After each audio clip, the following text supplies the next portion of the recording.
أشهد أن محمد رسول الله.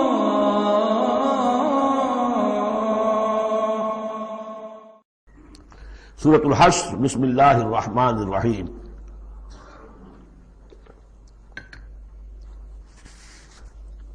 سبح للہ ما فی السماوات وما فی الارض۔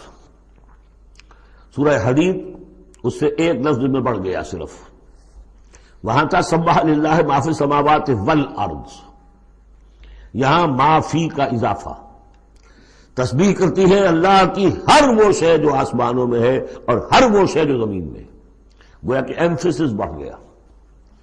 باقی وہی دو اسماء گرامی اللہ کے، وہو العزیز الحکیم، وہ العزیز ہے، زبردست ہے، اس کا اختیار مطلق ہے، اس میں کوئی چیکس اینڈ بیلنسز نہیں ہے، لیکن حکیم ہے، کمال حکمت والا۔ هو الذی اخرج الذین کفروا من اہل الکتاب من دیارہم لاول الحشر۔ اس میں اب یہ غزوہ بنی نذیر کا ذکر ہو رہا ہے۔ تین قبیلے تھے مدینے میں جب حضور تشریف لائے ہیں، بنو قینقاع، بنو نذیر، بنو قریظہ۔ سب سے پہلے ان تینوں سے معاہدہ ہو گیا۔ سب سے پہلے شرارت کی تھی غزوہ بدر کے فوراً بعد، وہ بنو قینقاع نے کی تھی۔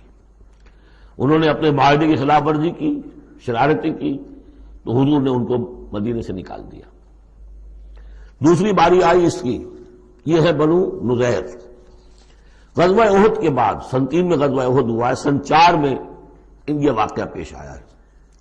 انہوں نے، ان کا ایک سردار تھا کعب بن اشرف، اس نے بڑی ریشہ دوانی شروع کی، قریش کے ساتھ سلسلہ جنبانی ہو رہا ہے، خود بھی گیا کسی طریقے سے، ہم تو ہماری جان ضیق میں آ گئی ہے، محمد آ گئے وہاں پر، آپ کی قوم کے لوگ ہیں، اب آپ ہی ہمیں ہماری جان ان سے چھڑائیں اور آپ لوگ حملہ کریں، ہم اندر سے مدد کریں گے۔ لہذا یہ ساری ریشہ دوانی ہو رہی تھی۔ ایک مرتبہ حضور کو بلایا، کچھ معاملات میں گفتگو کرنی ہے، جہاں بیٹھے ہوئے تھے کسی دیوار کے سائے میں نیچے، اس کے اوپر سے ایک بڑی چکی کا پاٹ جو ہے پھینکا تاکہ حضور کو ہلاک کر دے۔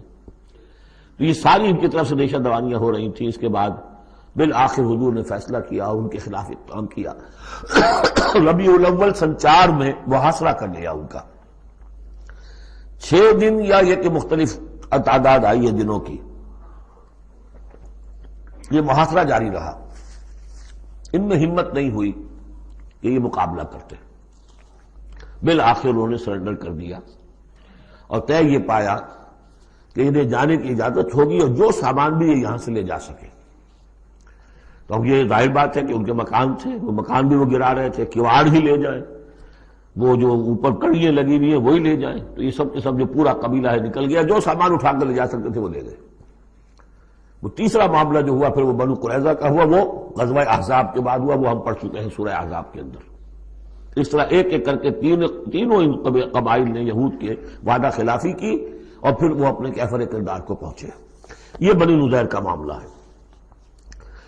هو الذی اخرج الذین کفروا من اہل الکتاب من دیارہم، وہی ہے جس نے نکال باہر کیا ان کافروں کو جو اہل کتاب میں سے تھے ان کے گھروں سے، لاول الحشر، پہلے جمع ہونے کے وقت۔ یعنی مسلمان بھی سمجھتے تھے کہ اتنی آسانی سے نہیں ہوگا معاملہ، جنگ ہوگی، یہ سامنے آئیں گے، میدان میں آئیں گے، جنگ ہوگی، خونریزی ہوگی۔ ان لوگوں کی بھی بڑی بڑکیں تھیں، پہلے تو بہت بڑکیں مارتے تھے کہ ہم یہ کر دیں گے، وہ کر دیں گے۔ مسلمانوں، قریش سے تمہاری جنگ ہوئی ہے، اگر بھی ہم سے اگر مقابلہ پیش آئے تو تمہیں معلوم ہوگا جنگ کسے کہتے ہیں، وغیرہ وغیرہ۔ یہ سورہ بنی اسرائیل، سورہ آل عمران کے بالکل شروع میں اس کا تذکرہ ہے۔ لیکن یہ کہ اول الحشر، یا تو اس کا مطلب یہ ہے کہ پہلی ہی مرتبہ جمع ہوئے ہیں، مسلمانوں نے آ کے محاصرہ کیا اور نکل آئے اور ہتھیار رکھ دیے، یا اس سے مراد یہ ہے کہ پہلی مرتبہ تو یہ یہاں سے اب نکالے جا رہے ہیں، پھر ایک وقت آئے گا کہ یہ خیبر سے بھی کھڑے جائیں گے۔ حضرت عمر کے زمانے میں تو جزیرہ نما عرب کو خالی کرا دیا گیا عیسائیوں سے اور یہودیوں سے۔ پھر ایک اور حشر ہونے والا ہے، وہ قیامت کا حشر ہے۔ تو اول الحشر یہ ہے جو ہوا ہے، ان کے ساتھ پیش آیا۔ ما ظننتم ان یخرجوا، مسلمانوں تمہارا بھی گمان یہ نہیں تھا کہ وہ نکل جائیں گے اتنی آسانی سے۔ وظنوا، اور ان کا بھی یہ یقین تھا، انہم مانعتہم حصونہم، کہ ان کے جو قلعے ہیں وہ انہیں بچا لیں گے، ان کی حفاظت کریں گے، من اللہ، اللہ سے۔ فَأَتَاهُمُ اللَّهُ مِنْ حَيْثُ لَمْ يَحْتَسِبُوا، تو اللہ نے تو ان پر حملہ کیا وہاں سے جہاں سے انہیں گمان ہی نہیں تھا، یعنی ان کے دلوں میں روب ڈال دیا. باہر سے کچھ کرنے کی ضرورت نہیں اللہ کو، اللہ نے ان کے دلوں میں خوف پیدا کر دیا. وَقَذَفَ فِي قُلُوبِهُمُ الرُّعْبَ، ان کے دلوں میں اللہ تعالیٰ نے روب جو ہے وہ ڈال دیا. یخربون بیوتہم، دیکھ لو وہ خود اپنے گھر جو ہیں ان کی تخریب کر رہے ہیں، توڑ رہے ہیں، کوئی کیواڑ نکالنے کو، کوئی کھڑکی نکالنے کو، کوئی چوکٹ نکالنے کو، کوئی اور اوپر کے جو ہے کڑیاں اور شہتیر لے جانے کے لیے. یخربون بیوتہم بایدیہم، اپنے ہاتھوں سے بھی تخریب ہو رہی ہے، وایدی المومنین، اور اہل ایمان کے ہاتھوں سے بھی. فاعتبروا یا اولی الابصار، تو اے آنکھوں والوں عبرت حاصل کرو. یہ گویا کہ سنایا جا رہا ہے بنو قریظہ کو بھی، جب تم رہ گئے ہو ایک رہ گیا، عبرت حاصل کرو. وَلَوْلَا أَن كَتَبَ اللَّهُ عَلَيْهِمُ الْجَلَاءَ، اگر اللہ تعالیٰ نے پہلے سے یہ لکھ نہ دیا ہوتا کہ ان کو جلا وطن کیا جائے گا، لَعَذَّبَهُمْ فِي الدُّنْيَا، تو انہیں اور سخت عذاب دیتا دنیا کی زندگی میں. وَلَهُمْ فِي الْآخِرَةِ عَذَابُ النَّارِ، اور آخرت میں تو ان کے لیے آگ کا عذاب ہے ہی. ذَلِكَ بِأَنَّهُمْ شَاقُّوا اللَّهَ وَرَسُولَهُ، یہ اس لیے کہ انہوں نے اللہ اور اس کے رسول سے مخالفت کی، زدم زدہ کی. وَمَن يُشَاقِّ اللَّهَ فَإِنَّ اللَّهَ شَدِيدُ الْعِقَابِ، اور جو اللہ کے ساتھ، جو اس کے ساتھ زدم زدہ کرے، اللہ کے ساتھ اللہ کی مخالفت پر کمر کس لے، تو تم سمجھ لو کہ اللہ تعالیٰ تو پھر سزا دینے میں بہت سخت ہے. مَا قَطَعْتُم مِّن لِینَةٍ أَوْ تَرَكْتُمُوهَا قَائِمَةً عَلَىٰ أُصُولِهَا، جو بھی تم نے لینا، یہ ایک خاص قسم کے کھجور کا درخت ہوتا تھا لینا، ان کے جو یہ گڑھیاں تھیں، ان کے جو مکان تھے، حویلیاں تھیں، ان کے چاروں طرف جو ہے کھجوروں کے اس طرح کی بار سی جیسے لگی ہوئی تھی، ایک طرح کی فصیل کھجوروں کا درخت گھنے. تو جب مسلمانوں نے محاصرہ کیا تو بعض جگہوں سے انہوں نے کھجور کے یہ درخت کاٹے، اس لیے کہ حملہ کرنے کے لیے کھلی جگہ چاہیے تھی. تو انہوں نے پھر پروپیگنڈا بنایا، اسکینڈل بنا دیا، دیکھو یہ اللہ کے رسول بنے پھرتے ہیں اور یہ اہل ایمان اور یہ درخت کاٹ رہے ہیں. تو یہاں اللہ تعالیٰ نے اہل ایمان کے اس اقدام کی طرف اس کا جواز عطا فرمایا ہے کہ یہ تم نے صحیح کیا، تو غلط کام نہیں کیا. مَا قَطَعْتُم مِّن لِینَةٍ أَوْ تَرَكْتُمُوهَا، تم نے جو بھی وہ کھجور کے درخت کاٹے یا جو بھی تم نے چھوڑ دیے انہیں، قائمۃ علی اصولها، جو اپنی جڑوں پر کھڑے ہوئے ہیں اب بھی، فبإذن اللہ، یہ سب اللہ کے اذن سے ہوا ہے. یعنی اللہ کے رسول صلی اللہ علیہ وسلم نے اگر نہیں روکا ہے تو ان کا نہ روکنا گویا کہ اللہ کی طرف سے اس کی ایک منظوری اور اس کی طرف سے اللہ تعالیٰ کی طرف سے امپلائڈ جو ہے اس کی سینکشن ہے. مَا قَطَعْتُم مِّن لِینَةٍ أَوْ تَرَكْتُمُوهَا قَائِمَةً عَلَىٰ أُصُولِهَا فَبِإِذْنِ اللَّهِ وَلِيُخْزِيَ الْفَاسِقِينَ، اور یہ اس لیے تھا تاکہ فاسقوں کو اللہ تعالیٰ رسوا کرے اور ذلیل و خوار کرے.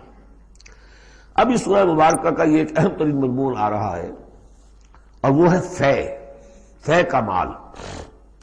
مال غنیمت جب جنگ ہو اور جنگ کے نتیجے میں جو بھی مال ملے وہ مال غنیمت ہے. اس کا حکم سورہ انفال میں آ چکا. خمس جو ہے 5واں حصہ اللہ اور اس کے رسول کے لیے اور رسول کے قرابت داروں کے لیے اور مسکینوں کے لیے اور وابن السبیل اور مسافر کے لیے. 4 حصے تقسیم ہو جائیں گے مجاہدین کے مابین جنہوں نے جنگ میں حصہ لیا، اور ان میں سے جو سواری والے ہوں گے 2 حصہ، اور جو پیدل ہوں گے انہیں اکیلا. یہاں ذکر ہو رہا ہے کہ جنگ کی نوبت نہیں آئی، لہذا یہ مال فے ہے، یہ غنیمت نہیں ہے، یہ مال فے ہے، اور یہ کل کا کل اللہ اور اس کے رسول کا ہے.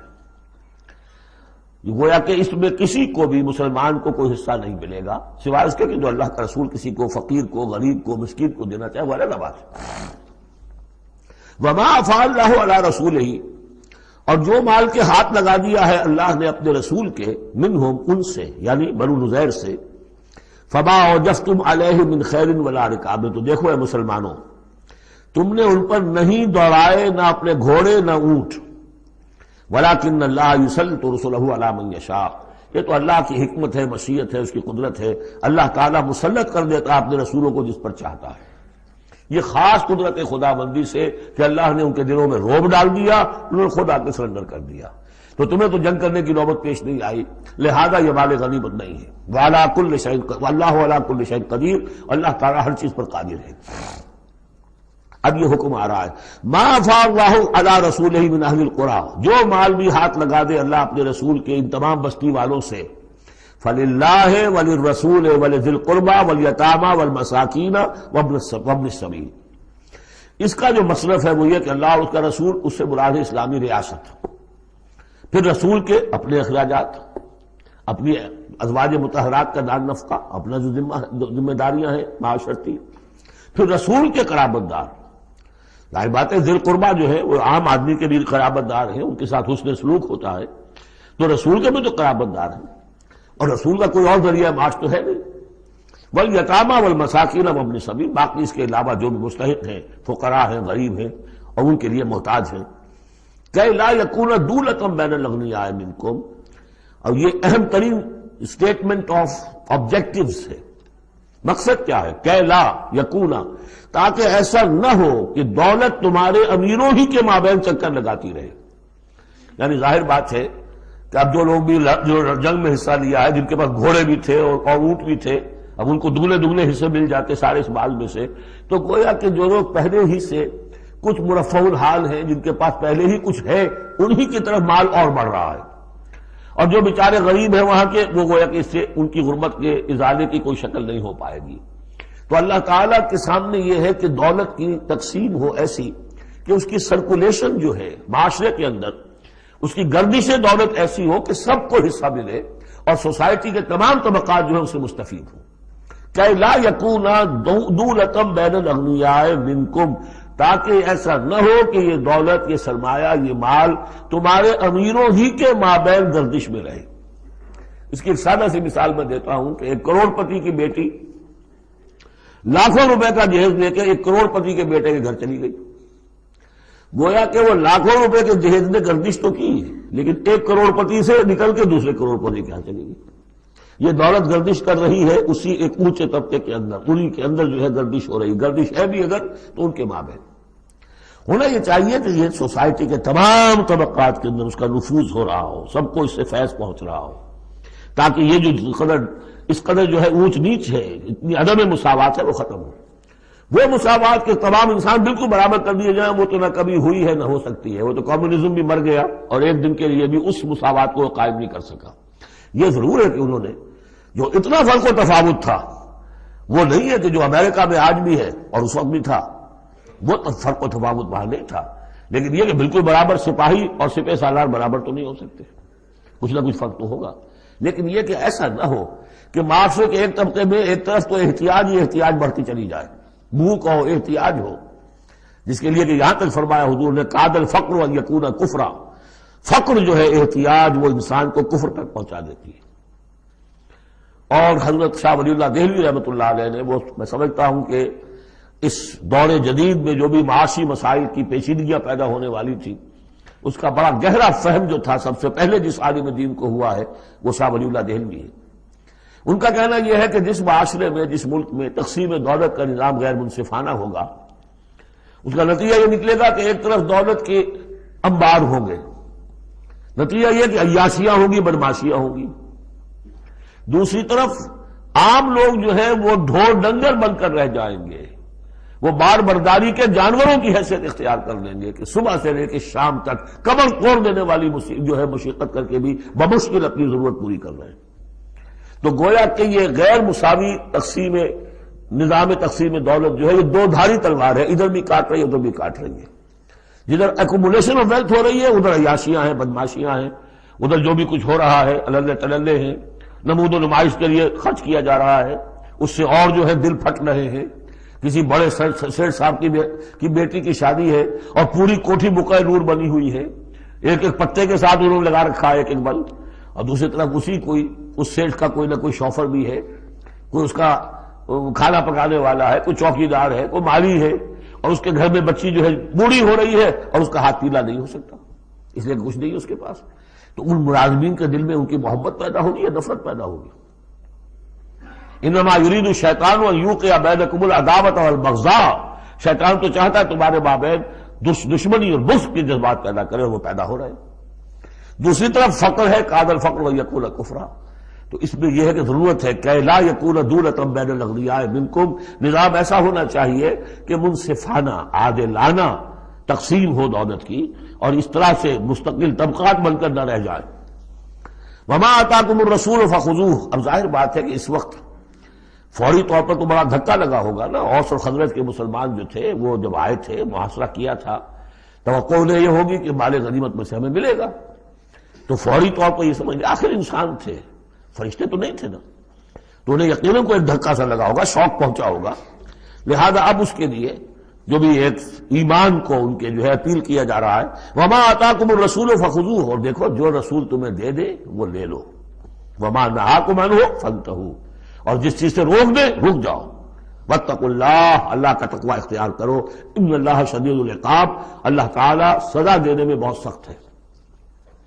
للفقراء، اب بیان ہوا کہ جب یہ بیت المال میں چلا جائے گا تو رسول نے تو اپنے اوپر فقر لازم کیا ہوا ہے، رسول نے تو اپنی بیویوں کے نفقہ بڑھانے کی بجائے ایلا کر لیا تھا، سورہ احزاب میں ہم سب پڑھ آئے ہیں۔ رسول یہ کس کو دے گا؟ للفقراء المہاجرین الذین اخرجوا من دیارہم، وہ مہاجر جو تندست ہیں، کہ جو نکال دیے گئے اپنے گھروں سے، اموالہم، اور اپنے اموال سے، انہیں سب کچھ چھوڑ کر آنا پڑا، یبتغون فضلا من اللہ ورضوانا، وہ تو اللہ کے فضل کے متلاشی ہیں، تلاش کر رہے ہیں، حاصل کرنا چاہتے ہیں اللہ کا فضل اور اس کی رضا، وینصرون اللہ ورسولہ، اور وہ اللہ اور اس کے رسول کی مدد کر رہے ہیں، وَلِيَعْلَمَ اللَّهُ مَن يَنصُرُهُ وَرُسُلَهُ بِالْغَیب، یہ ہم پڑھ چکے ہیں۔ اللہ دیکھنا چاہتا ہے کون ہے وہ جو اللہ کی مدد کرتے ہیں اور اللہ کے رسول کی مدد کرتے ہیں غیب میں ہونے کے باوجود۔ تو یہ لوگ جو ہے جان ہتھیلیوں پر رکھ کر آ گئے، مکے کو انہوں نے چھوڑ دیا، اپنے گھر بار وہاں چھوڑے ہوئے ہیں، اپنے بال بچوں کو چھوڑا ہوا ہے، تو ان کے لیے کوئی چیز نہیں ہے، تو اب اس میں سے مال فے میں سے ان کا حصہ ہوگا۔ للفقراء المہاجرین الذین اخرجوا من دیارہم واموالہم ویبتغون فضلا من اللہ ورضوانا وینصرون اللہ ورسولہ اولئک ھم الصادقون، یقیناً وہ لوگ سچے ہیں، انہوں نے اپنا سچا ہونا ثابت کر دیا، صادق الایمان ہونے کا ثبوت دے دیا۔ والذین تبوؤا الدار والایمان من قبلہم، اور جو لوگ گھروں میں آباد تھے اور جن کو پاس ایمان بھی تھا ان سے پہلے، یعنی ان کے آنے سے پہلے، یعنی انصار مدینے میں جو پہلے سے آباد تھے اور ان کے دلوں میں بھی ایمان پیدا ہو چکا تھا، وہ جب یہ مہاجرین آئے ہیں تو ان کا طرز عمل کیا تھا؟ جن کے دلوں میں ایمان تھا، یحبون من ہاجر الیہم، انہوں نے قطعاً گراں نہیں محسوس کیا کہ یہ ہجرت کر کے لوگ آ گئے ہیں، ہماری معیشت پر بوجھ بن جائیں گے، ہمارے لیے جو ہے یہ آبادی جو ہے اتنی بڑی اور بڑھ رہی ہے، ان کے پاس کوئی دولت نہیں ہے، سرمایہ نہیں ہے، کوئی انویسٹمنٹ نہیں کر سکتے، تو بجائے اس کے کہ وہ یہ محسوس کریں کہ ہمارے اوپر تو یہ بہت بڑا بوجھ آ گیا، یحبون من ہاجر الیہم، وہ تو محبت کرتے ہیں ان سے جنہوں نے ہجرت کی ہے، ان کی طرف آئے ہیں ان کے ہاں، ولا یجدون فی صدورہم حاجۃ مما اوتوا، اور وہ نہیں پاتے اپنے سینوں کے اندر کوئی بھی حاجت، کوئی تنگی اس چیز پر کہ جو انہیں دی جا رہی ہے، کہ انہیں کیوں دیا جا رہا ہے، نہیں ہوگا، اس لیے کہ ان کے دلوں میں ایمان ہے، اللہ تعالیٰ نے ان کو ایمان کی دولت سے بہرہور کیا ہے۔ یہ جیسا کہ میں نے عرض کیا کہ انصار میں سے جن حضرات کو توقع تھی کہ اب یہ سارا مال و اسباب جو چھوڑ کر گئے ہیں بنو نذیر، اس میں سے ہمیں بھی حصہ ملے گا، اور جب یہ طے ہو گیا کہ سارا مال فے ہے، یہ مال غنیمت ہے ہی نہیں، تو آخر فوری طور پر تو ایک دھکا سا لگا ہوگا۔ یہ ساری آیات در حقیقت ان کی تشفی کے لیے، تسکین کے لیے، ان کے جذبہ ایمان کو اپیل کرتے ہوئے اللہ اور اس کے رسول کے حوالے سے بات کی جا رہی ہے، اور جو بھی ان کے اندر ایمان تھا در حقیقت اس کا اعتراف کرتے ہوئے کہ والذین تبوؤا الدار والایمان من قبلہم یحبون من ہاجر الیہم، وہ تو محبت کرتے ہیں ان لوگوں سے جو ہجرت کر کے ان کے ہاں آ گئے ہیں، ولا یجدون فی صدورہم حاجۃ مما اوتوا، اور انہیں ہرگز کوئی تنگی محسوس نہیں ہوتی اس معاملے پر کہ جو انہیں دیا جا رہا ہے مہاجرین کو، وَيُؤْثِرُونَ عَلَىٰ أَنفُسِهِمْ وَلَوْ كَانَ بِهِمْ خَصَاصَةٌ، اور وہ تو اپنے اوپر ترجیح دیتے ہیں دوسروں کو، خواہ ان کے اپنے اوپر تنگی ہو، یعنی انصار بھی سب کے سب جو ہے وہ دولت مند تو نہیں تھے، ان میں بھی غریب بھی تھے، لیکن یہ کہ چاہے وہ خود تنگدست ہوں، لیکن یہ کہ وہ دوسروں کو ترجیح دیتے ہیں، انہوں نے اپنے مہاجر بھائیوں کے لیے ایثار کیا ہے، قربانی کی ہے۔ ایثار جو ہے اس کے معنی ہوتی ہے ترجیح کرنا، کسی کو مقدم رکھنا۔ یؤثرون علی انفسہم ولو کان بہم خصاصہ، اپنے اوپر ان کو ترجیح دے رہے ہیں اگرچہ ان کے اپنے ہاں بھی تنگ دستی ہے، خواہ ہو ان کے ہاں تنگ دستی۔ ومن یوق شح نفسہ فاولئک ھم المفلحون، اور یقیناً جو کوئی بھی بچا لیا گیا اپنے جی کے لالچ سے وہ وہی ہے کہ جو فلاح پانے والے ہیں۔ یہ ترغیب و تشویق ہے انصار کے لیے کہ جن کو گویا کہ اس مال فے سے ان آیات کی روح سے بالکل محروم قرار دے دیا گیا، الا یہ کہ ان کے ہاں جو یتامہ ہو، مساکین ہو، ان کے لیے تو ظاہر بات ہے کہ وہ حصہ موجود ہے۔ اب جو آیت آ رہی ہے اس حصے کی وہ یہ ہے، بہت عظیم آیت اس پہلو سے ہے کہ اسی سے استدلال کیا حضرت عمر نے رضی اللہ تعالیٰ عنہ ہماری تاریخ کے ایک بہت اہم موقع پر جبکہ خاصا اختلاف بھی اس میں پیدا ہو گیا تھا. پہلے وہ موقع سمجھ لیجئے جب حضرت عمر کے دور خلافت میں عراق فتح ہو گیا، شام فتح ہو گیا، ایران فتح ہو گیا، مصر فتح ہو گیا. تو ایک فرٹائل کریسنٹ کہلاتا ہے مڈل ایسٹ کا، بہت زرخیز علاقہ. درمیان میں تو اگرچہ عراق کے اور شام کے ایک بڑا صحرا ہے، لیکن ایک کریسنٹ پاتا ہے، بہت فرٹائل ایریا. اب یہ جو مجاہدین تھے، صحابہ کرام کتنے تھے؟ چند ہزار. ان کی طرف سے مطالبہ ہوا کہ یہ ساری زمینیں یہ مال غنیمت ہے،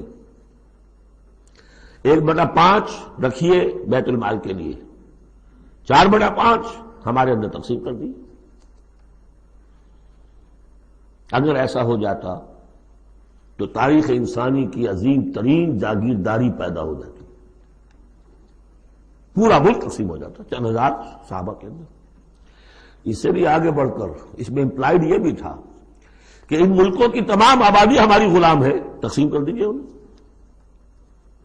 مال غنیمت میں جو غلام آتے تھے وہ تقسیم ہوتے تھے کہ نہیں؟ لونڈیاں آتی تھی تو غنیمت تقسیم ہوتی تھی کہ نہیں؟ یہ اتنا بڑا مسئلہ تھا. حضرت عمر رضی اللہ تعالیٰ عنہ نے اس پر غور کیا اور ان کی رائے یہ ہوئی کہ یہ جو مال ہے یہ مال فے شمار ہوگا، مال غنیمت نہیں. مال غنیمت صرف وہ ہوگا جو کسی جنگ میں مارکے کے عین مقام پر جو چیز ملے گی. جو تلواریں دشمن کے ہاتھ سے آپ کے ہاتھ لگ گئیں، زرہیں ہیں اور سامان ہے، یا بیڑے بکریاں ہیں، ان کے بھی تو راشن ساتھ ہوتے تھے کہ نہیں، گھوڑے ہیں، اونٹ ہیں، یا وہاں جو پی او ڈبلیوز ہوں گے جو وہاں گرفتار ہوں گے، جو لڑنے والے، یا عورتیں اگر وہاں ساتھ ہوں گی وہ کنیزیں بنائی جائیں گی. تو جو محاذ جنگ پر جو مال آئے گا وہ تو غنیمت ہے. لیکن پورا ملک، اب جنگ تو ایک ہوئی ہے، نہاوند کی جنگ ہوئی ہے یا فلاں کسی اور کی جنگ ہوئی ہے، تو اس کے نتیجے میں تم پورا کا پورا ملک جو ہے کسی کے قبضے میں آ گیا. ساری حکومت جو تھی ابراہیم لودھی کی، پانی پت کی جنگ کے اندر وہ ہارا اور ساری حکومت جو ہے وہ اب بابر کی ہو گئی. تو اگر اس طرح کا کوئی معاملہ اس وقت سمجھا جاتا تو اب سارے کے سارے لوگ غلام اور ان کی عورتیں کنیزیں، جو چاہے کریں. اب اس پر جب حضرت عمر کی یہ رائے ہوئی اور اس کے لیے دلیل یہ لائے تھے کہ انہوں نے فرمایا کہ یہ جو فے کا حکم چلا آ رہا ہے اس میں ایک تو فرمایا گیا ما افاء اللہ علی رسولہ من اہل القری فللہ وللرسول ولذی القربى والیتامى والمساکین وابن السبیل. اگلی آیت میں فرمایا للفقراء المہاجرین الذین اخرجوا من دیارہم واموالہم. اسی کے ساتھ جوڑا انہوں نے اس آیت کو والذین جاؤوا من بعدہم، جو اور بعد میں آئیں گے. اب جو ظاہر بات ہے کہ یہ آج تو جتنے چند ہزار مسلمان تھے انہوں نے فتح کر لیا، اب اتنی بڑی امت ہے جو مسلمان بعد میں آئیں گے، اس کا مطلب ان کا تو کوئی حصہ رہا ہی نہیں. یہ بیت المال کے حصہ کی ملکیت قرار پائیں گی ساری زمینیں، تاکہ یہ امت مسلمہ کی ایک کلیکٹو ملکیت ہو، collective ownership of the whole Muslim ummah, تاکہ اس سے جو بیت المال کے اندر خراج آئے گا اس خراج سے تمام مسلمانوں کی بہبود اور یہ کہ اللہ کے دین کی آگے نشر و اشاعت، اس کا ایک مکمل نظام، اور جو ہماری حدیں ہیں تو سرحدوں کے اوپر جو ہے فوجی پہرا، اس کے لیے باقاعدہ فوج رکھنا، اس کے لیے مسلسل جو ہے آمدنی چاہیے، اس سب کے لیے حضرت عمر نے کہا کہ یہ مال فے قرار پائے گا ان لوگوں کی اس آیت کی روح سے، کہ اس میں حق صرف انہی کا نہیں ہے کہ جو اس وقت ہیں، والذین جاؤوا من بعدہم، وہ جو لوگ ان کے بعد آئیں گے ان کا بھی اس کے اندر حق ہے. اس آیت سے انہوں نے استدلال کیا رضی اللہ تعالی عنہ. اور یہ بھی میں آپ کو بتا دوں کہ صحابہ میں سے بڑے اہم صحابہ نے حضرت عمر سے اختلاف کیا، ان کا نہیں یہ مال غنیمت ہے تقسیم کیجیے. پھر یہ کہ ایک باقاعدہ جو ہے ایک کمیشن بنایا گیا، اس میں کچھ اوس کے کچھ انصار اور کچھ جو ہے خزرج کے، ان کو ایک کمیشن بنایا گیا. انہوں نے غور کیا، سب کی بات سنی اور پھر حضرت عمر رضی اللہ تعالیٰ عنہ کی رائے کے مطابق انہوں نے فیصلہ دیا اور اسی پر پھر اجماع ہو گیا. اور اس سے اب مسلمان ممالک کے اندر جو اراضی ہیں ان کی دو مستقل قسمیں بن گئی ہیں، ایک اراضی عشری، ایک اراضی خراجی. عشری اراضی ان مسلمانوں کی قرار پائی اور اس علاقے کے مسلمانوں کی قرار پائی جو بغیر لڑے بھڑے ایمان لے آئے. جیسے مدینے کے لوگ، حضور نے مدینے کو فتح تو نہیں کیا بلکہ وہ تو خود لے کر آئے حضور کو، تو وہاں کی زمینیں انہی کے قبضے میں رہی. عشری زمین قبضے میں ہوتی ہے، ملکیت ہوتی ہے مسلمان کی، اس میں سے عشر ہوگا پیداوار کا 10واں حصہ یا 20واں حصہ۔ یہ زمینیں کہ جہاں کسی قوم نے، کسی فوج نے در بھڑ کر پھر شکست کھائی ہو یا پھر کسی اور طریقے سے فتح کیا گیا ہو ملک، اگر مسلمانوں نے فتح کیا ہو تو وہاں کی ساری زمینیں خراجی ہیں، وہ کسی کی انفرادی ملکیت نہیں ہے بلکہ اجتماعی ملکیت ہے۔ کلیکٹو اونرشپ آف لینڈ پہلی مرتبہ تاریخ انسانی میں حضرت عمر رضی اللہ تعالیٰ عنہ کے اس اجتہاد کے نتیجے میں وجود میں آیا۔ کلیکٹو اونرشپ آف لینڈ، یہ کسی کی انفرادی ملکیت نہیں۔ جو ملک بھی فتح کیا گیا ہے بزور شمشیر طاقت کے ساتھ، اس کی زمینیں خراجی ہیں، عشری نہیں ہے، یعنی وہ مسلمانوں کی اجتماعی ملکیت ہے، انفرادی نہیں ہے۔ اب مسلمان ہو چاہے تو وہاں پر، چاہے وہ مجوسی تھے یا ہندو ہو، کوئی ہو، وہ کاشت کریں گے، لیکن اس میں سے خراج جائے گا سیدھا بیت المال میں، کوئی اس میں بیچ میں نہ زمیندار ہے اور نہ کوئی جاگیردار ہے۔ اس زمین کو کہتے ہیں خراجی زمین۔ اور پچھلی صدی تک تقریباً اس پر اجماع تھا کہ ہندوستان کی ساری زمینیں خراجی ہیں، یہاں کوئی اصلی زمین نہیں ہے، کوئی زمین ملکیت ہی نہیں ہے، کسی کی ملکیت نہیں، سب یہ مسلمانوں کی اجتماعی ملکیت ہے۔ چنانچہ قاضی صلاح اللہ پانی پتی رحمۃ اللہ علیہ پچھلی صدی کے بڑے عظیم مفسر، محدث، بہت بڑے صوفی، بہت بڑے مفتی، ان کی تفسیر جو ہے تفسیر مظہری، وہ انہوں نے اپنے مرشد کے نام پر لکھی خود ہے، لیکن نام تفسیر صلاحی نہیں رکھا، تفسیر مظہری اپنے استاد کے نام سے منسوب کیا۔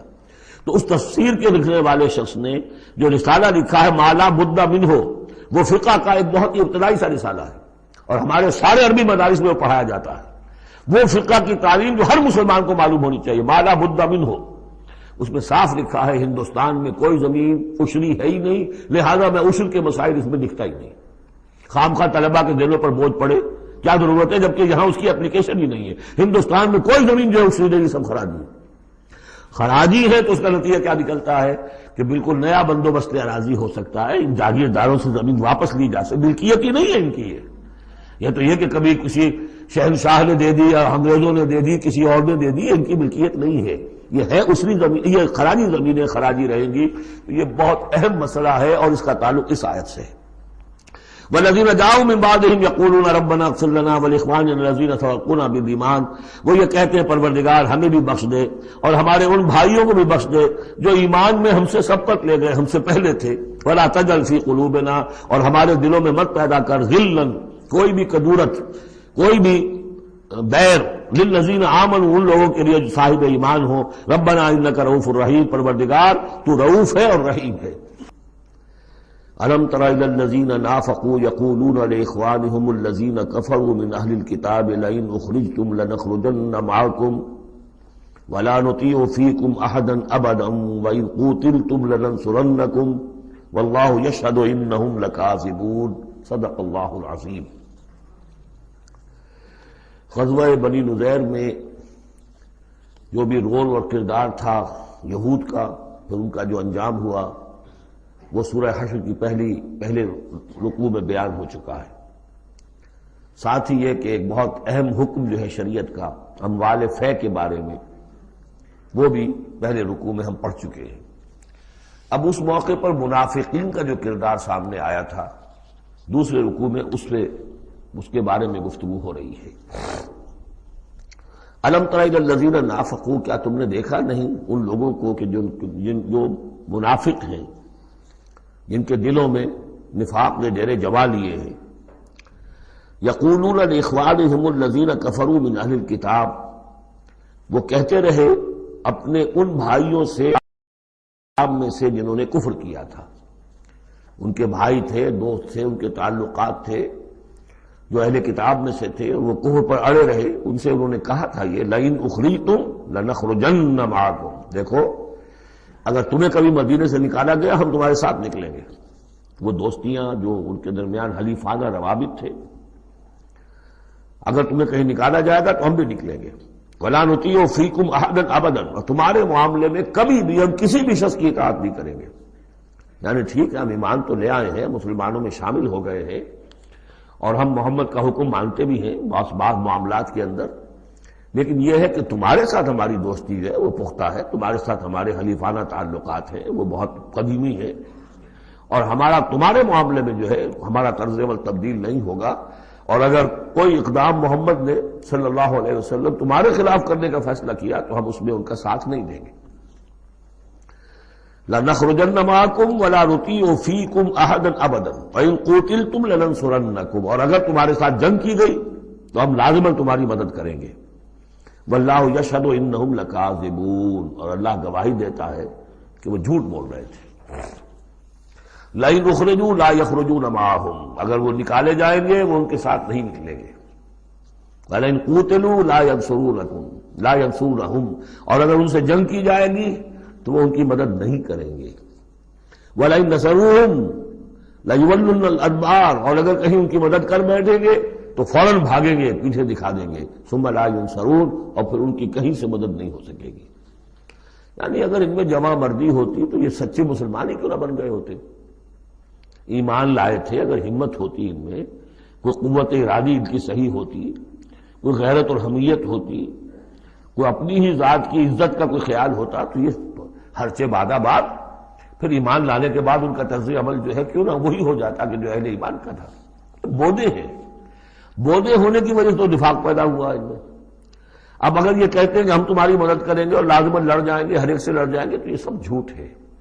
اول تو یہ کہ اگر یہ نکالے گئے تو وہ ان کے ساتھ نہیں نکلیں گے، ان سے جنگ کی گئی تو ان کا ساتھ نہیں دیں گے، اور اگر کوئی اکا دکا ان میں سے ایسا نکل بھی آیا سر پھرا کہ جو اپنے اس وعدے کو پورا کرنے کے لیے ان کے ساتھ شامل ہو کر جنگ کرے گا تو پھر یہ کہ جھٹ وہ بھاگ جائے گا، میدان چھوڑ جائے گا، اور یہ کہ پیٹھ دکھا دے گا۔ لَأَنْتُمْ أَشَدُّ رَهْبَةً فِي صُدُورِهِم مِّنَ اللَّهِ، مسلمانوں یقیناً تمہارا ڈر ان کے دلوں میں کہیں زیادہ ہے بنسبت اللہ کے ڈر کے۔ یہ اللہ سے اتنا نہیں ڈرتے جتنے کہ تم سے ڈرتے ہیں۔ ذَلِكَ بِأَنَّهُمْ قَوْمٌ لَا يَفْقَهُونَ، اور یہ اس لیے ہے کہ انہیں اصل سمجھ حاصل نہیں۔ اصل سمجھ حاصل ہو تو ایمان حاصل ہو جائے، علم حقیقی حاصل ہو جائے، پھر آدمی جان لے کہ اصل زندگی تو آخرت کی زندگی ہے، دنیا کی زندگی تو کھیل کود اور تماشا ہے، اس کے سوا کچھ نہیں۔ لا یقاتلونکم جمیعا، یہ کبھی بھی جنگ نہیں کریں گے تمہارے خلاف مل کر، الا فی قری محصنۃ، مگر یہ کہ کہیں ایسی بستیوں میں کہ جن کو پوری طرح فورٹیفائیڈ ہوں، جن کی کہ فصیلیں کھڑی ہوں، مضبوط ہوں، ان کے اندر سے ہو کر جنگ کریں گے۔ او من وراء جدر، یا دیواروں کے پیچھے سے۔ باسہم بینہم شدید، ان کے آپس کے جھگڑے جو ہے وہ بہت سخت ہے۔ اگر تو خلوص اور اخلاص کسی بھی شخص کے اندر ہو تو اللہ کے ساتھ مخلص کیوں نہ ہو جائے گا، اللہ کے رسول کے ساتھ کیوں نہ مخلص ہو جائے گا۔ ظاہر بات ہے کہ بزدلی اور خود غرضی یہ دو چیزیں ہیں کہ جو در حقیقت ان کے مزاج کا جزو لا ینفک ہے، اور وہی تو اصل سبب ہے ان کے نفاق کا۔ تو یہ کسی اور کے ساتھ کیسے مخلص ہو جائیں گے؟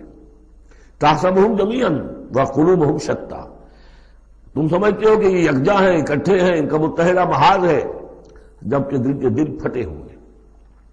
ہمارے ہاں بھی سیاسی متحدہ محاذ، چاہے وہ نظام مصطفیٰ تحریک کا بنا تھا، اس کا بھی حال سب کو معلوم ہے کہ اس کے لیڈر جو ہیں علماء کرام ایک دوسرے کے پیچھے نمازیں نہیں پڑھتے تھے۔ متحدہ محاذ تھا، وہ اتحاد کیسا تھا؟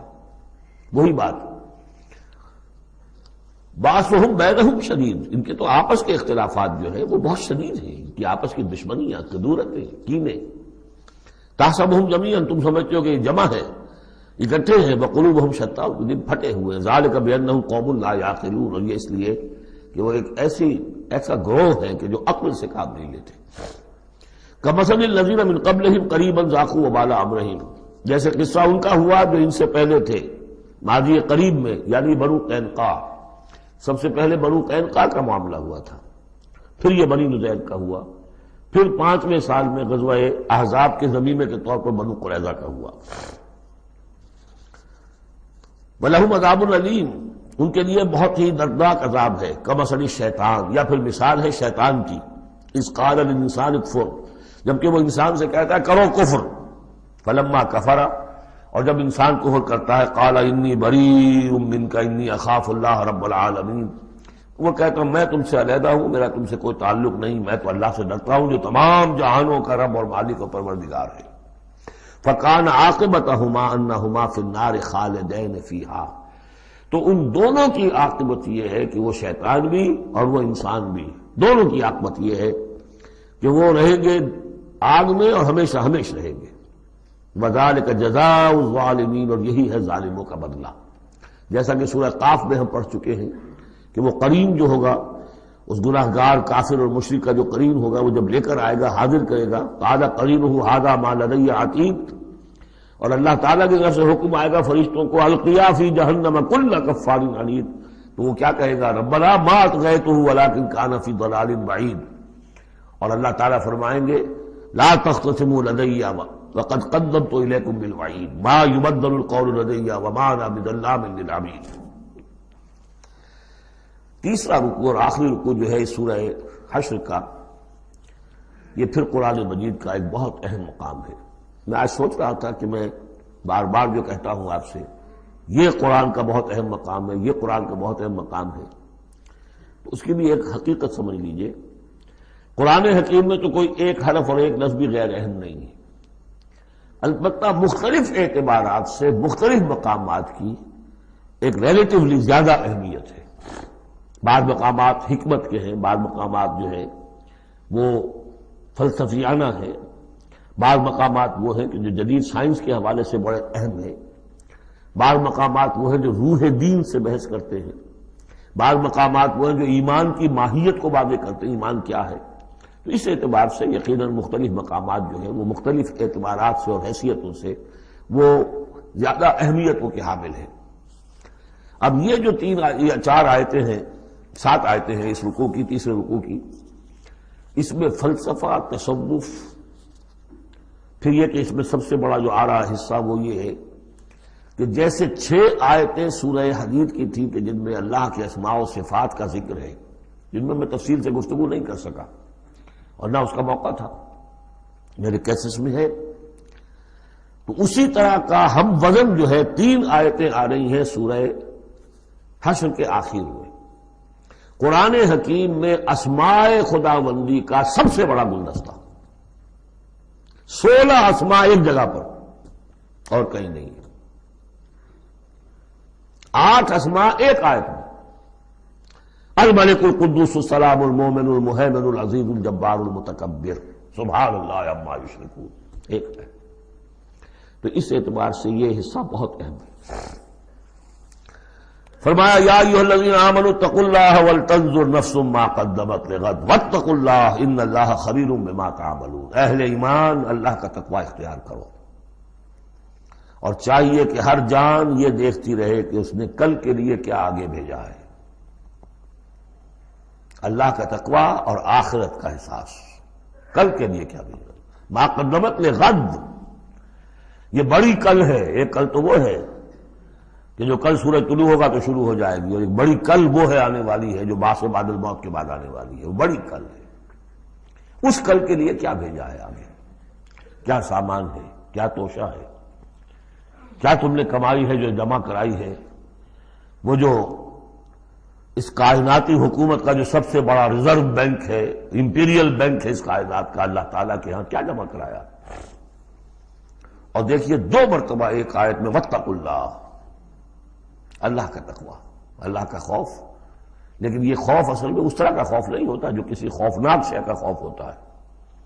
ایک ہے شیر کا خوف یا سانپ کا خوف، ایک خوف والد کا خوف ہوتا ہے، وہ محبت کے تحت ہوتا ہے، میرے والد جو ہے ناراض نہ ہو جائیں، میں اپنے والد کے احساسات اور جذبات کو مجروح نہ کر بیٹھوں، وہ مایوس نہ ہو جائے مجھ سے، اللہ ناراض نہ ہو جائے، یہ خوف۔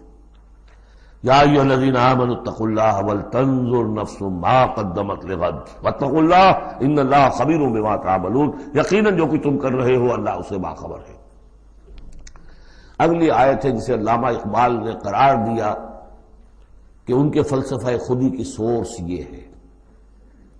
سید نذیر نیازی نے ہمارے ہاں قرآن کانفرنس میں باقاعدہ بیان کیا، ان کے مضمون میں بھی موجود ہے یہ، کہ میں نے حضرت علامہ سے یہ سوال کیا کہ آپ کے فلسفہ خودی کے بارے میں بڑی جیب گوئیاں ہوتی ہیں، کوئی کہتا ہے کہ فلاں نیٹشے سے آپ نے اخذ کر لیا ہے، فلاں سے کر لیا ہے، آپ بتائیے کہ آپ کے فلسفہ خودی کی سورس کیا ہے۔ تو علامہ نے فرمایا کہ اچھا کل آ جانا فلاں وقت. تو کہتے ہیں کہ میں اتنا خوش رہا کہ شاعر مشرق اور حکیم الامت مجھے یہ اعزاز بخش رہے ہیں کہ میں جاؤں گا اور وہ مجھے ڈکٹیٹ کرائیں گے کہ میرے فلسفہ خودی کی سورس کیا ہے. تو میں گیا اور بہت خوش گیا، پینسل کاپی لے کر گیا. جب میں گیا تو ذرا قرآن مجید اٹھا لاؤ، تو ایک تو مجھ پر وہ ویسی پڑ گئی. پھر کہا کہ ذرا کھولو سورہ حشر نکالو اور یہ آیت پڑھو، وَلَا تَكُونُوا كَالَّذِينَ نَسُوا اللَّهَ فَأَنسَاهُمْ أَنفُسَهُمْ أُولَٰئِكَ هُمُ الْفَاسِقُونَ. یہ ہے میرے فلسفہ خودی کی سورس. دیکھنا مسلمانوں، ان لوگوں کی طرح نہ ہو جانا جنہوں نے اللہ کو بھلا دیا، تو اللہ نے انہیں اپنے آپ سے غافل کر دیا. فَأَنسَاهُمْ أَنفُسَهُمْ، اس کے کیا معنی؟ کیا کوئی خدا سے غافل جو اپنے آپ کو بھول جاتا ہے؟ اپنے پیٹ کا خیال نہیں رہتا اس کو؟ اپنے جسم میں کوئی پھوڑا نکل آئے تو علاج نہیں کراتا؟ کس چیز سے غافل ہے؟ وہ اپنے جسم سے غافل نہیں، وہ اپنے حیوانی وجود سے غافل نہیں، اس کے تقاضوں سے غافل نہیں، اس کی اپ کیپ، اس کی مینٹیننس، اس کی ویئر اینڈ ٹیئر کو درست کرتے رہنا، کسی چیز سے غافل نہیں. معلوم ہوا کہ اس حیوانی وجود کے علاوہ کوئی حیثیت ہے انسان کی، اصل حقیقت جس کو انسان بھول جاتا. اور یہ ہم پڑھ چکے ہیں سورہ مجادلہ کے اندر بھی الفاظ آئے تھے کہ شیطان نے انہیں اللہ کو بھلا دیا. فَأَنسَاهُمْ ذِكْرَ اللَّهِ اسْتَحْوَذَ عَلَيْهِمُ الشَّيْطَانُ فَأَنسَاهُمْ ذِكْرَ اللَّهِ. شیطان نے ان پر قابو پا لیا ہے اور انہیں بھلا دیا ہے، اللہ کے ذکر سے غافل کر دیا ہے. تو جو لوگ اللہ کو بھلا دیتے ہیں وہ اپنے آپ سے، اپنی اصل حقیقت سے غافل ہو جاتے ہیں. وہ اپنے آپ کو کیا سمجھتے ہیں؟ حیوان. اور آج کا ہماری جو تہذیب کا جو مرکزی نقطہ ہے آج کا گلوبل سویلائزیشن کا، کہ انسان نرا حیوان ہے. اور اس میں سب سے بڑا پارٹ پلے کیا ہے ڈاروین کے نظریہ ارتقاء نے. حیوان جیسے اور حیوان ہے ویسا حیوان انسان ہے. اتنا ہی فرق ہے نا جتنا گھوڑا اور گدھا. گدھا ذرا کورس قسم کا ہے، ذرا گٹیا رف قسم کا جانور ہے، اور ذرا گھوڑا فائن ہے، ریفائنڈ ہے، تمکنت والا. باقی بنیادی فرق کیا ہے گدھے میں اور گھوڑے میں؟ اسی طرح گوریلا اور شمپینزی اور انسان، کیا فرق ہے؟ اتنا ہی فرق ہے جتنا گدھے اور گھوڑے میں ہے، اتنا ہی گوریلا اور شمپینزی اور انسان میں ہے. کوئی فرق نہیں. وہی موٹیوز جو ان کے ہیں وہی موٹیوز ان کے ہیں، سارے وہی موٹیوز ہیں. سائیکالوجی ہے تو اسی پر چل رہی ہے. جو محرکات عمل ہے انسان کے وہ وہی ہے جو حیوان کے، کوئی اور ہے نہیں. یہ ہے اصل میں اس دور کا المیہ، اللہ کو بھول جانا اور اپنی اصل حقیقت یعنی روح.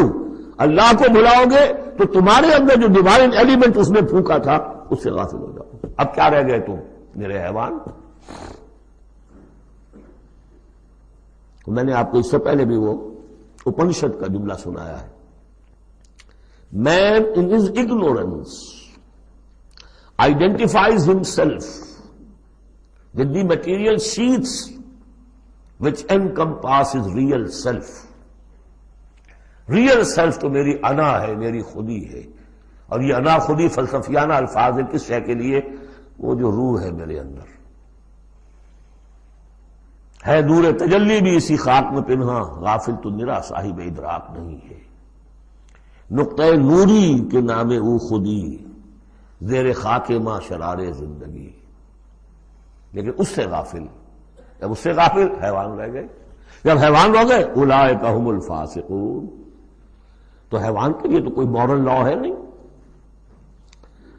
اور ارلی فرینچ لٹریچر جو ہے پچھلی سینچری کا وہ سارا اسی پر بیسڈ ہے.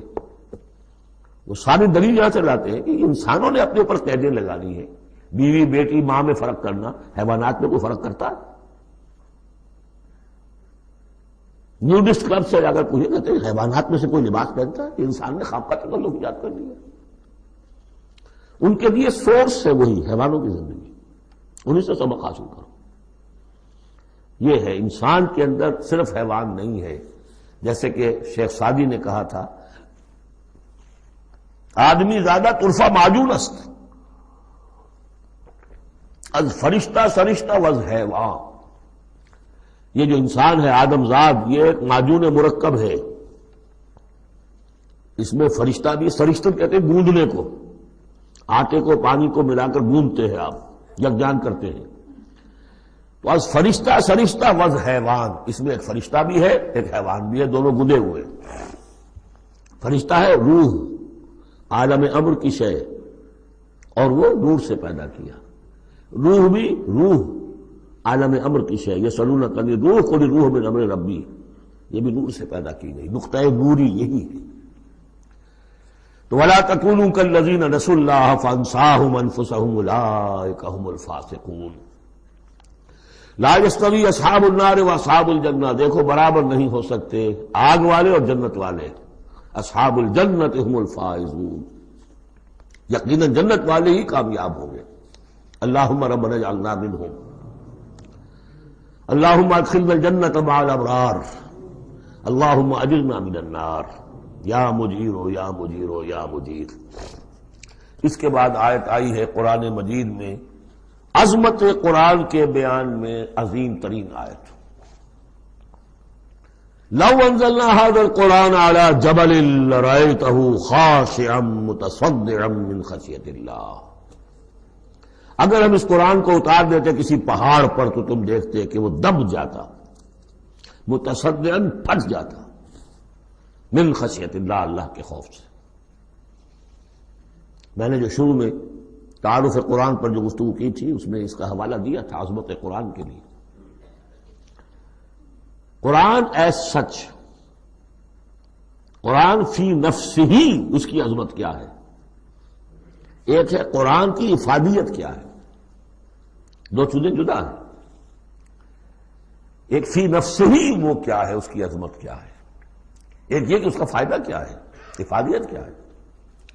افادیت پر تو بہت سی آیت پڑھ چکے، لیکن خاص طور پر دو آیتیں سورہ یونس کی، یا ایھا الناس قد جاءتکم موعظۃ من ربکم وشفاء لما فی الصدور وہدی ورحمۃ للمؤمنین قل بفضل اللہ وبرحمتہ فبذلک فلیفرحوا ھو خیر مما یجمعون۔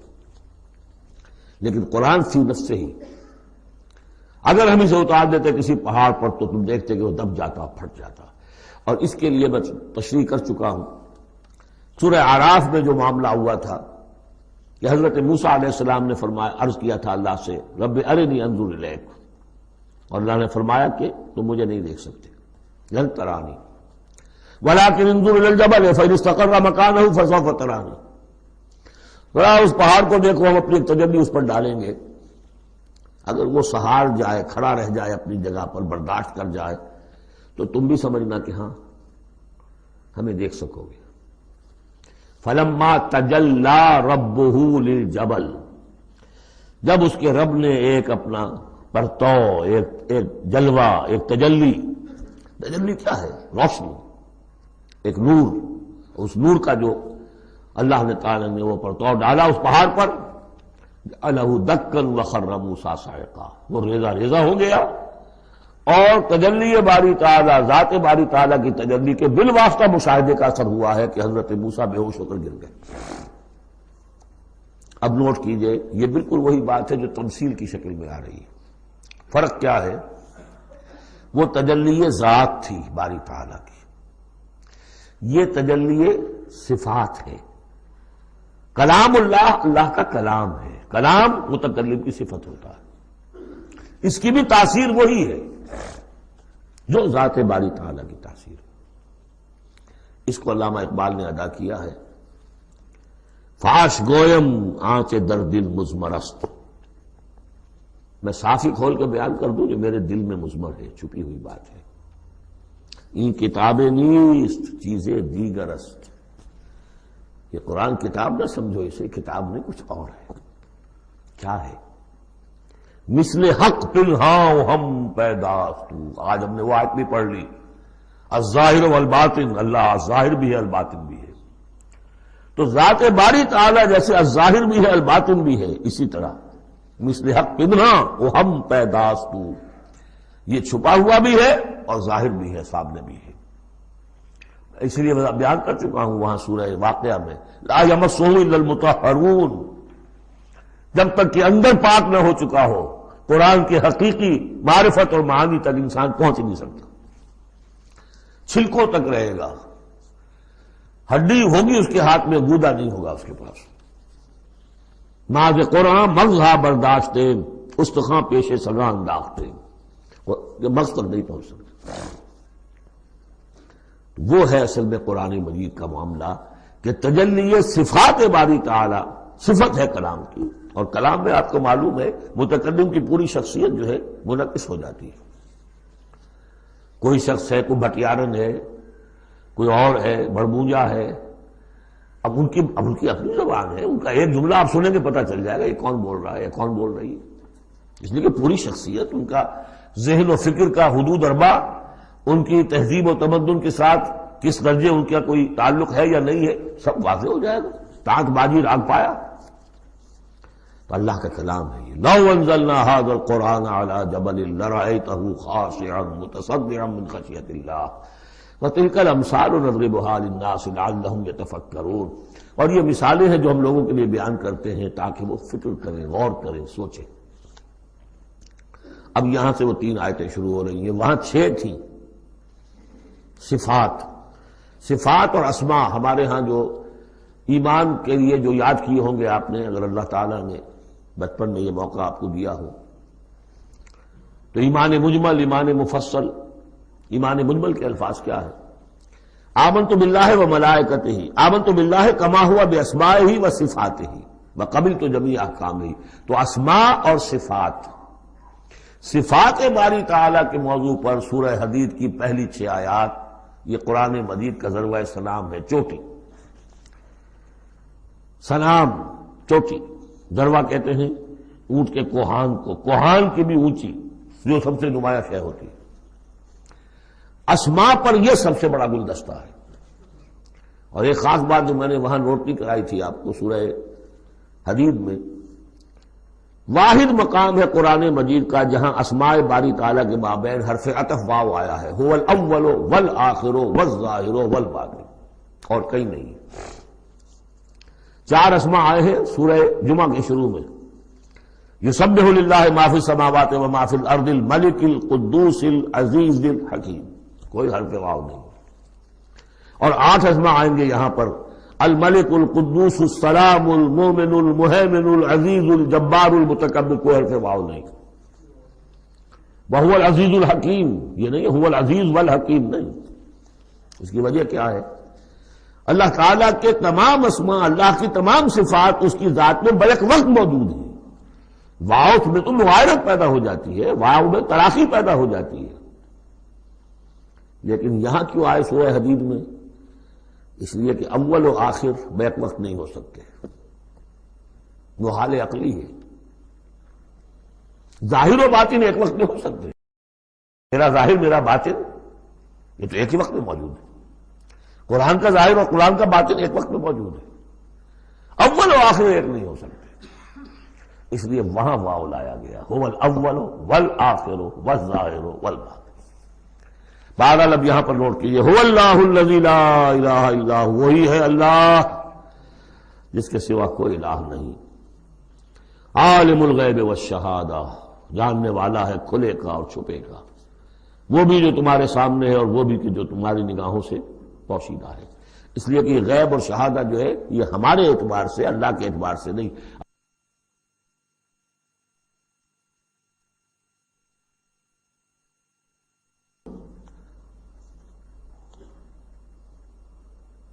وہی ہے اللہ کے جس کے سوا کوئی الہ نہیں، هو اللہ الذی لا الہ الا هو عالم الغیب والشہادہ، یہ بھی ایک نام کی حیثیت سے شمار ہوتا ہے، جو اسماء 99 گنے جاتے ہیں، عالم الغیب والشہادہ یہ ایک نام ہے اللہ کا۔ اور میں عرض کر رہا تھا کہ اللہ کے لیے سب شہادہ ہی شہادہ، غیب ہے ہی نہیں، اس نقطے کو یہاں سمجھ لیجئے، اس لیے کہ یہ سورہ جن میں آئے گا پھر دوبارہ، اور بہت اہم طریقے پر آئے گا۔ جب قرآن میں غیب اور شہادہ کا لفظ آتا ہے وہ ہمارے اعتبار سے، کہ ہمارے لیے ایک چیز وہ ہے کہ جو ہمارے حواس خمسہ کی گرفت کے دائرے کے اندر آ جاتی ہے، چاہے وہ ٹیلیسکوپ سے آئی ہے اور چاہے وہ مائکروسکوپ سے آئی ہے، لیکن دیکھنے والی شے ہماری آنکھ ہے۔ غیب وہ ہے جو ہم سے چھپا لیا گیا، جنت ہے، دوزخ ہے، آخرت ہے، فرشتے ہیں، خود سب سے بڑی ذات باری تعالی ہے۔ لیکن اللہ ہر شے کا جاننے والا. هو الرحمن الرحیم، وہ رحمان ہے اور رحیم ہے. اس پر سورہ فاتحہ پڑھتے ہوئے میں نے وضاحت کی تھی. هو اللہ الذی لا الہ الا هو، وہی ہے اللہ جس کے سوا کوئی الہ نہیں. الملک، بادشاہ حقیقی. القدوس، پاک. السلام، سلامتی اور سالم، ہر اعتبار سے سالم، کوئی اس کو گردن پہنچانے والا نہیں ہے، ہر عیبوں سے پاک. المومن، امن دینے والا، امان دینے والا. المہیمن، پناہ میں لینے والا. العزیز، زبردست. مطلق العنان، جس کی اتھارٹی ایبسلیوٹ ہے.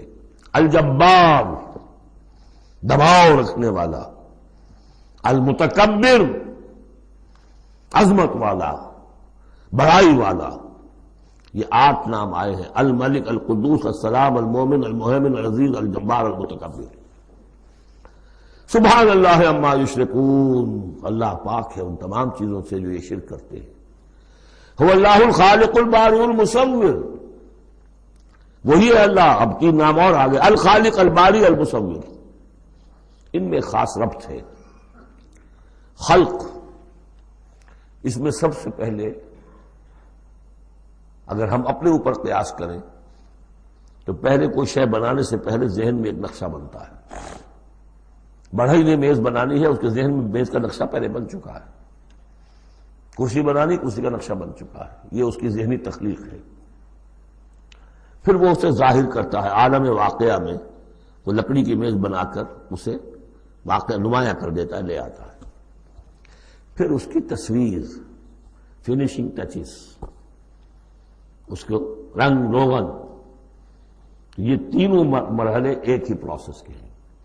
اللہ نے تخلیق فرمائی، پھر اس کو ظاہر کیا، عدم کے پردے سے نکال کر اور وجود کے پردے میں لے آیا. باری، بڑا کہتے ظاہر کرنے والا. من قبل ان نبرأہا، اس سے پہلے کہ ہم اسے ظاہر کریں. ما اصاب من مصیبت فی الارض ولا فی انفسکم الا فی کتاب من قبل ان نبرأہا، سورہ حدید میں آیت پڑھ چکے ہیں. وہی ہے الخالق، الباری، المصور. لہ الاسماء الحسنی، تمام اچھے نام اسی کے ہیں. یسبح لہ ما فی السماوات والارض، یہاں نوٹ کر لیجئے. یسبح لہ ما فی السماوات وما فی الارض نہیں ہے، یسبح لہ ما فی السماوات والارض. سورہ حدید کے شروع میں تھا سبح للہ ما فی السماوات والارض. سورہ حشر میں آیا سبح للہ ما فی السماوات وما فی الارض. یہاں یسبح للہ ما فی السماوات والارض، اور پھر 2 مرتبہ آئے گا یسبح للہ ما فی السماوات وما فی الارض. سورہ جمعہ کے شروع میں بھی، سورہ تغابن کے شروع میں بھی.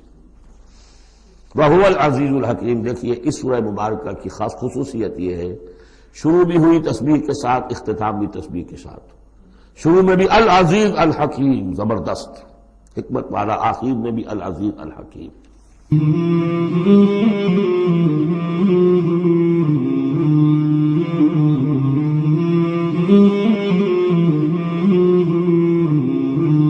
مولاي صل وسلم